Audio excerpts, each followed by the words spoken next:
Hi friends, நான் நாங்கள் Murugesh natural liquor. பார்த்தீங்கன்னா ஒரு கேரளாவுக்கு வரக்கூடிய ட்ரிப் வரக்கூடிய ஒரு வாய்ப்பு கிடச்சி. பார்த்திங்கன்னா எங்கே பார்த்தாலும் பலா மரம், ரப்பர் மரம், அன்னாச்சி தோட்டம் அப்படி இருக்குது. இதில் ரொம்ப அமேசிங்கான விஷயம்னா ஒரு சின்ன பலா மரம். அந்த மரம் பார்த்திங்கன்னா ரொம்ப குட்டியோண்டு பலா மரம். இந்த குட்டியோண்டு ஒரு சின்ன கொப்பில் காய்ச்சி தொங்குது. Such amazing. வாவ்! கண்டிப்பாக பெரிய பலா மரம் காய்க்கும், காய்ச்சிருக்கு, பார்த்துருக்கலாம் நிறைய பேர்.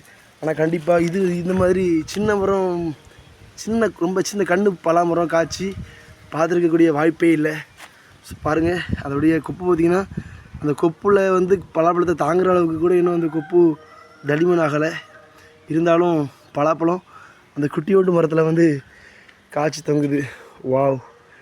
ஸோ பாருங்கள், லைக் பண்ணுங்கள், ஷேர் பண்ணுங்கள், சப்ஸ்கிரைப் பண்ணுங்கள். ஆண்டவனுடைய படைப்பில் இந்த போல நிறையா அதிசயங்கள்லாம் இருக்குது நேச்சுரலில்.